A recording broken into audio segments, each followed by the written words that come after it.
Well, I've been working on messages God has been showing me of late, trying to get them into a coherent thought so that I can relate them to you in truth. It's my desire to assure that they are of Him, and secondly, to make them come from my spirit to paper and now to voice, with any of my preconceived notions or self-imposed theology. Anyone who's been used by God in this way understands that you must keep your heart guarded against the interpretation of His words as they reveal themselves to you and as you deliver them to His people. The prophets of old, to which I make no claim, use the hot cold to their lips analogy in prayer to remind themselves the import of not including self in the messages they delivered. For those of you who have not yet been blessed by accepting the gift He offers you in this, I'll pray you'll continue to seek His revelation and further learn to fear Him and hear Him as He speaks to you. It isn't special or unique. It's a matter of submission and faith and the renewing of the mind so that you can at once accept the gift He has given you. Not just you, but in fact all Christians, as testified in 1 Corinthians chapter 12. How you feel about that scripture and what you accept regarding its free gifting will impact your ability, because you must release your will to His, and so as your faith is, it will be unto you. Some of the current thought of the church, and thus the lost we minister to, is so clouded with self-serving delusion that it resonates throughout our body today, but in truth has always done it to some extent, prevented His body from doing what He intends. It's not a condemnation, but rather a continual seeking by the Spirit, to and fro across the earth, seeking those who will do His will to show Himself strong. That's in 1 Chronicles 16:9. Now, many of us cry, yes, yes, Lord, and then when it comes time, we recoil through some special reservation, or bow under the weight of the church and its current prevailing concepts, or, our call, position, and message swayed by men rather than answer God because it's expedient in the moment, choosing the path of least resistance, which would be as described in John 12:42 through 43. In fact, as I write this, God is calling to mind the very few who will read much past this point due to a sense of self-satisfaction, that, perhaps this doesn't apply to them.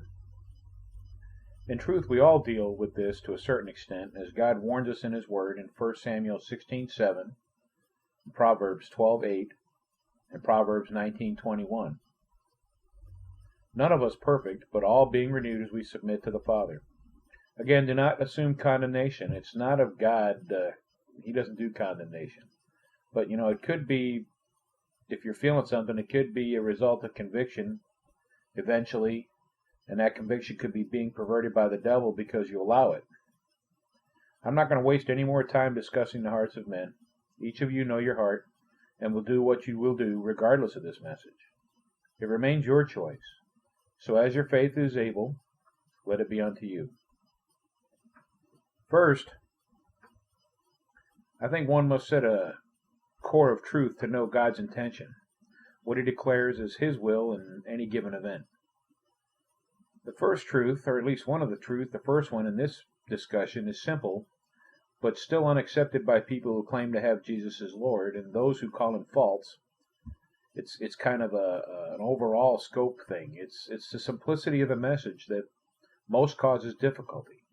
All men and women, regardless of their decision to accept the God of Abraham, Isaac, and Jacob, regardless of their decision to ignore the God of Abraham, Isaac, and Jacob, whether they accept or reject His words and His truth, regardless of the lifestyle they choose and the directions they run or the inactivity they lay in, all belong to God. All were and are created by God.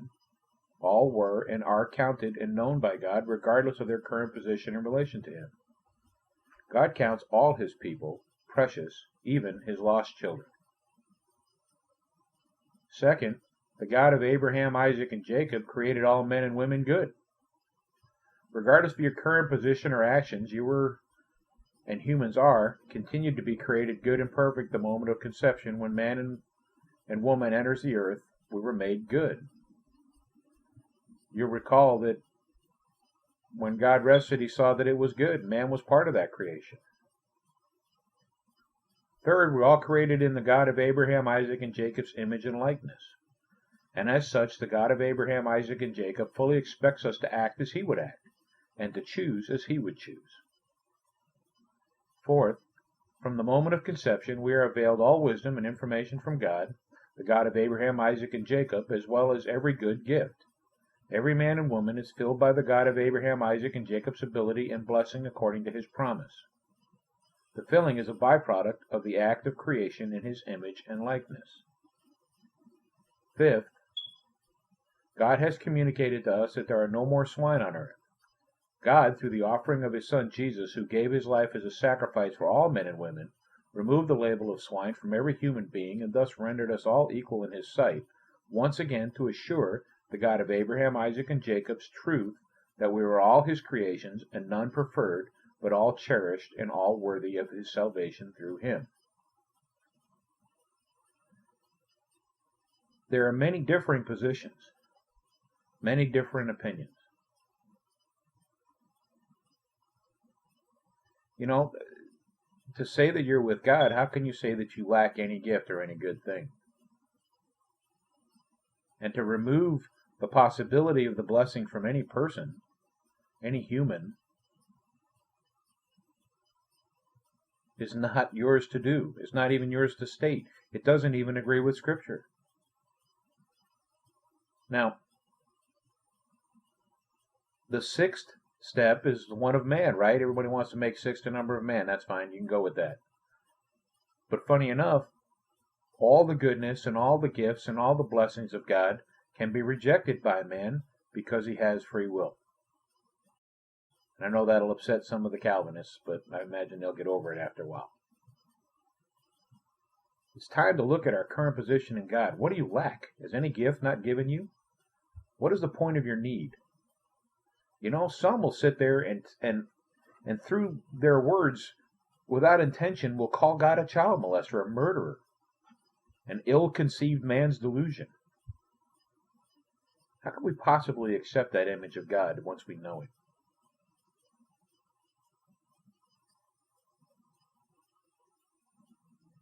So you have to get yourself into a position where you see all men and all women created by him and loved by him.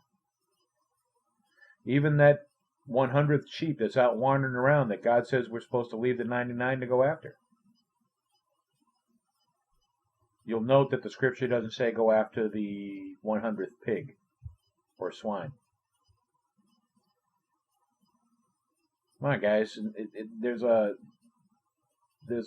prevalent message being put forth now that tries to isolate the children of God who have accepted Jesus Christ as Lord from the children of God who as yet refuse him.